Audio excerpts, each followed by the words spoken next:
देखिए, वेदों में सभी प्रकार का मैटर है।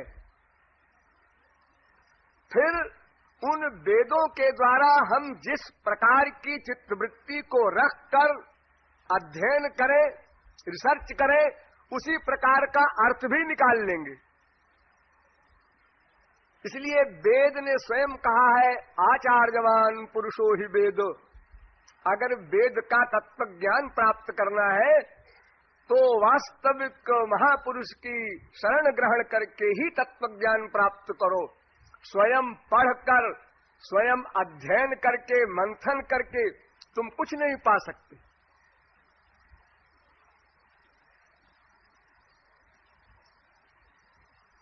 वेद में चलिए, हमको वेद को ही अग्रणी मानकर विचार करना है। वेद कहता है, देखो जी, तुमको राम तत्व वगैरह पर विचार करने की आवश्यकता नहीं। क्यों? एक ही तो तत्व ही है, दूसरा कोई तत्व ही नहीं है। सदैव सौम्येदमग्र आसीत एकमेवाद्वितीयम् ब्रह्म। वेद कहता है बस एक ब्रह्म है, उसका नाम ब्रह्म है। ऐसे ही काम चलाने के लिए उसका नाम रख दिया गया है ब्रह्म। वो एक है। और ये सब जो कुछ है दिख रहा है या नहीं दिख रहा है, ऐसा भी सुनते हैं, बहुत कुछ है। आपको जो दिख रहा है ये तो समुद्र की एक बूंद भी नहीं कहा जा सकता। ये आपका मनगढ़ गांव प्रतापगढ़ में कितना छोटा है, ये प्रतापगढ़ यूपी में कितना छोटा है, ये यूपी इंडिया में कितना छोटा है, ये इंडिया वर्तमान इस भूतल में कितना छोटा है, और ये भूतल सूरज के सामने कितना छोटा है। और ये सूरज, आप जानते हैं, सबसे छोटा सूरज ये सूरज है जिसमें आप लोग बैठे हैं, जिसकी धूप आप लोगों को मिलती है, ये सबसे छोटा सूरज है। ऐसे अरबों सूरज हैं, और उन अरबों सूरजों का एक आकाश गंगा है, ऐसी हजारों आकाश गंगा है। ये जो मैं बता रहा हूं, ये शास्त्र वेद की ही बात नहीं है, आधुनिक वैज्ञानिकों ने रिसर्च करके बताया है। हजारों आकाश गंगाओं में एक आकाश गंगा का एक टुकड़ा, छोटा सा सूरज, उससे इतनी छोटी पृथ्वी, उसमें इतनी छोटी सी ये आपकी यूपी, उसमें भी ये मनगढ़, आपने देखा कितना है। और आप देख भी नहीं सकते इन चर्म चक्षुओं से सब कुछ, इम्पॉसिबल। आधुनिक विज्ञान वेत्ता कहते हैं इतनी इतनी दूर पर वे लोग हैं जो आपको टिमटिमाते तारे दिखाई पड़ते हैं, जिनकी लाइट पृथ्वी पर आने में करोड़ों वर्ष लगते हैं। लाइट आने में, यानी 1 सेकंड में 1,86,000 मील भागने वाली लाइट भी करोड़ों वर्ष में पहुंचेगी। ये तो अभी अधूरी रिसर्च का परिणाम है।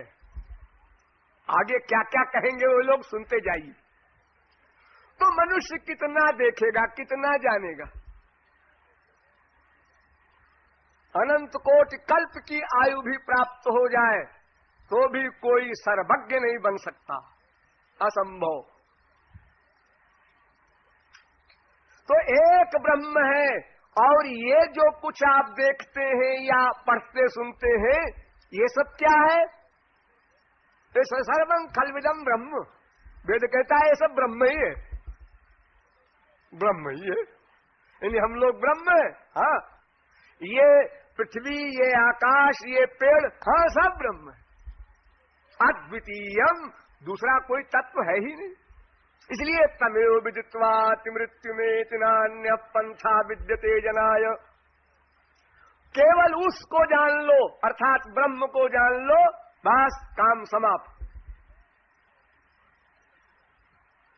अनेक ज्ञान की आवश्यकता नहीं, केवल एक ज्ञान अपेक्षित है। ब्रह्म विदाप्नोति परम, रसग्रंहे वायम लब्ध्वानंदी भवति। बस एक को प्राप्त करना है, क्योंकि पुरुष एवेदग्वम सर्वम यद्भूतम यच्च भाव्यम, वेद कहता है। ईशावास्यमिदग्वम सर्वम यत्किंच जगत, वेद कहता है। ये जो आप देखते हैं जगत्याम जगत, ये सब ब्रह्म ही है। सर्वम पुरुष एवेदम भूतम भव्यम भवच्चयत्, भागवत भी यही कहती है। कृष्ण में नमेहित्वम, बस एक तत्व है, दूसरा कोई तत्व नहीं। द्रव्यं कर्म च कालश्च स्वभावो जीव एव च, वासुदेवात् परो ब्रह्मन् न चान्योर्थोस्ति तत्वतः। तो सब ब्रह्म ही है, अतएव एक ब्रह्म को जान लो, छुट्टी। ये अलग अलग जानने के चक्कर में क्यों पड़े हो, राम कौन श्याम कौन, आवश्यकता क्या है? क्योंकि उसको जानकर जीव सर्वज्ञ हो जाएगा, परमानंद युक्त हो जाएगा, त्रिगुण त्रिकर्म त्रिदोष पंचक्लेश पंचकोश से उत्तीर्ण हो जाएगा। ठीक, किंतु वेदों में यह भी तो लिखा है, एतज्ज्ञेयं नित्यमेवात्म संस्थम नातः परम वेदितव्यम किंचित भोक्ता भोग्यम प्रेरितारंच मत्वा सर्वं प्रोक्तम त्रिविधम ब्रह्म में तत्। एक नहीं, तीन तत्व का ज्ञान कंपलसरी है, आवश्यक है। वेद ही कह रहा है दो तरह की बात, ज्ञाता ज्ञेयम। एक ज्ञाता ब्रह्म होता है, एक ज्ञेय ब्रह्म होता है, और एक प्रेरक ब्रह्म होता है। अर्थात प्रेरक ब्रह्म वो हो, ज्ञाता ब्रह्म मैं, और ज्ञेय ब्रह्म यह माने माया, मैं माने जीव, वो माने ब्रह्म। ये तीन तत्व है। क्षरम प्रधानम अमृताक्षरम मरक्षरात्माना विशते देव, ये कहा। फिर कहता है वेद, एक क्षर ब्रह्म है, देखिए नाम चेंज कर रहे हैं, एक क्षर ब्रह्म है और एक अक्षर ब्रह्म है, और एक क्षरातीत ब्रह्म होता है। क्षर ब्रह्म माया, अक्षर ब्रह्म जीव, और क्षरातीत ब्रह्म ब्रह्म, जिसके परमात्मा भगवान आदि नाम है। सर्वाजीवे सर्वसंस्थे बृहंते अस्मिन् हंसो भ्राम्यते ब्रह्मचक्रे पृथगात्मानं प्रेरितारंच मत्वा। फिर कहता है वेद, ये आत्मा, वो परमात्मा, ये माया, तीन तत्व हैं। क्षरंत्व विद्या ह्यमृतंत्व विद्या, अविद्या विद्ये ईशते यस्तु सोन्य। फिर कहता है वेद, एक क्षर है, ये अविद्या है, एक अक्षर है, ये विद्या है, और विद्या अविद्या का एक शासक है। वो अन्य हो और दूसरा है, ब्रह्म कहते हैं उसको। अजामेकाम लोहित शुक्ल कृष्णाम बहवी प्रजा सृजमानाम स्वरूपा, अजो ये को जुषुमाणोनुषेते जहाते नाम भुक्त भोगामजोन्य। फिर वेद कहता है, तीन तत्व होते हैं, अज अज अजा। अज माने वो भगवान, और एक अज माने मैं जीव, और एक अजा माने यह माया। ये तीन तत्व हैं, अनेक वेद मंत्रों में भरा पड़ा। अभी तो आप कह रहे थे एक ही ब्रह्म के ज्ञान से बात बन जाएगी, अब आप कहते हैं तीन ब्रह्म हैं। ये ब्रह्म तीन हो गए। हाँ, त्रिविधम ब्रह्म में तत्वेद कहता है, ब्रह्म है तीन। तो क्यों जी ये तीनों ब्रह्म लड़ जाते होंगे कभी आपस में? अगर तीन चीज कोई भी हो तो गड़बड़ तो होगी वहां। एक ब्रह्म सृष्टि करेगा, दूसरा ब्रह्म प्रलय कर देगा, तीसरा फिर सृष्टि करेगा, पहला फिर उसको प्रलय कर देगा, बड़ा घपड़ चपड़ होगा। इसलिए इसको भी समझ लो। वेद कहता है नहीं, विद्या विद्ये ईशते क्षरात्माना वीशते। ये जीव और माया, इन दोनों का नियंत्रण करता है भगवान। या आत्मनि तिष्ठति, यमात्मान वेद य आत्मान मंतरो यमयति यो क्षरे तिष्ठन यो विज्ञाने तिष्ठन। जितनी भी वस्तुएं आप संसार में देखते हैं या सोच सकते हैं, सब में एक परमात्मा बैठा है जो उसको गवर्न करता है, उस पर शासन करता है, नियामन करता है। जीव के भीतर भी बैठकर जीवों का नियामन करता है, और जो ये प्राकृतिक वस्तुएं हैं, या पृथिव्याम तिष्ठन योप्सु तिष्ठन यो वायु तिष्ठन, प्रत्येक तत्व में भी वो अंदर बैठा हुआ उसको गवर्न कर रहा है। इसलिए झगड़े की गुंजाइश नहीं। जीव और माया दोनों का शासक है भगवान। अरे गीता तो आपने पढ़ी होगी, कितना स्पष्ट लिखा है। भूमिरापो नलो वायु खम मनो बुद्धिरेव च अहंकारेति यम में भिन्ना प्रकृतिरष्टधा परे जमतस्तन्याम प्रकृतिम विद्धि में पराम जीव भूताम महाबाहो ये एकदम धार्यते जगत। ये दो प्रकृति है, एक परा प्रकृति, एक अपरा प्रकृति। ये दो प्रकृति है भगवान की। परा माने उत्कृष्ट, ये जीव, और अपरा प्रकृति माने निकृष्ट, ये माया, जड़। तो ये दोनों भगवान की प्रकृति है, शक्ति है, और शक्ति शक्तिमान के अंडर में सदा रहती है। सदा भगवत प्राप्ति, ब्रह्म प्राप्ति करने के बाद भी। इसलिए जीव का स्वभाव बताया गया है नित्य दासत्व। इसलिए झगड़े की कोई बात नहीं। अब आप समझ गए। और जो कुछ भोले लोग कहते हैं कि माया नाम की कोई वस्तु नहीं है, तो उनको भी बता देना। आप लोग वेद को मानते हैं, मायाम तो प्रकृतिम विद्यान माइनम तो महेश्वरम तस्यावयो भूतैस्तु व्याप्तम सर्वमिदं जगत। वेद कह रहा है माया शक्ति है, परास्य शक्ति विविधैव सूयते स्वाभाविकी ज्ञान बल क्रिया च।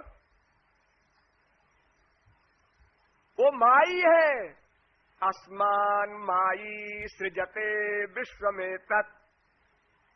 वेद कह रहा है वो माई है, मायाधीश है। और गीता तो आप जानते ही हैं, दैवी हेषा गुणमयी मम माया दुरत्यया मामेव ये प्रपद्यन्ते माया मेताम तरन्ति ते। ये भगवान की शक्ति है।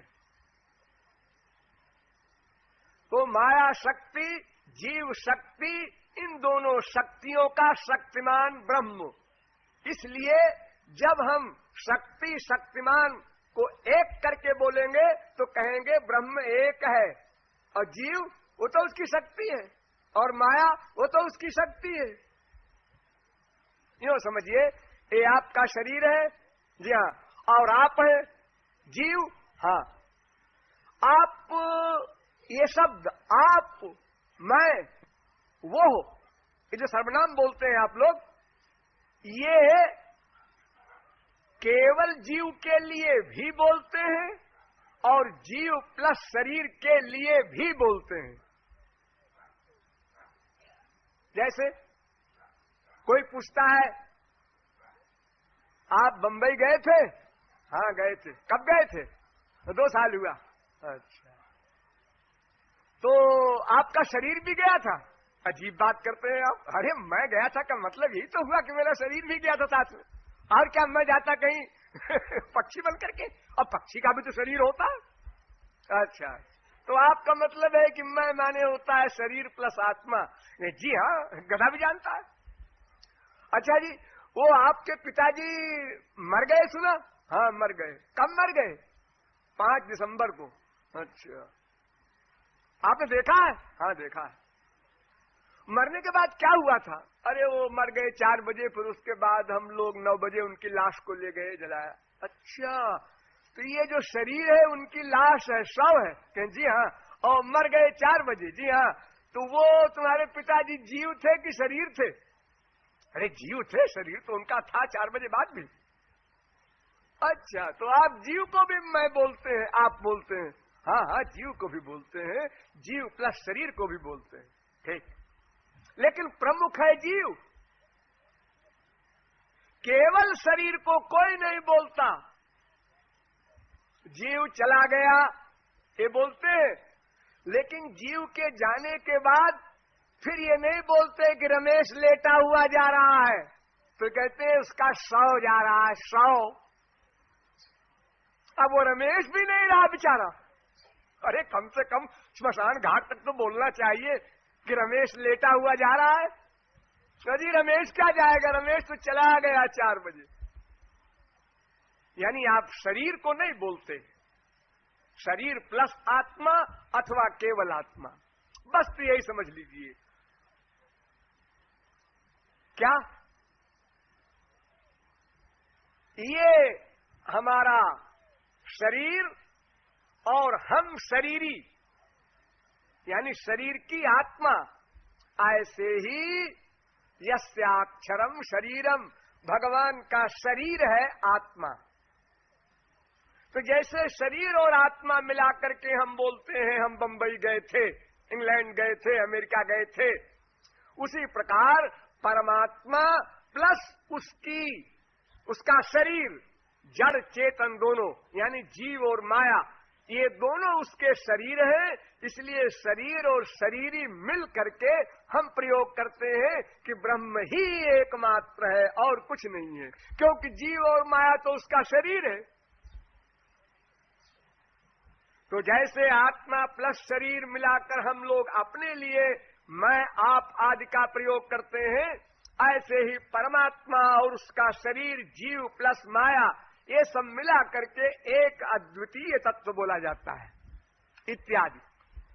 अब आप समझ गए होंगे कि ब्रह्म एक है, ये भी वेद ठीक कह रहा है, ब्रह्म 2 है, ये भी ठीक है। द्वासुपर्णा सौजा सखाया समानम वृक्षम परिखस्व जाते, क्योंकि चैतन्य तत्व 2 है, एक जीवात्मा एक परमात्मा है।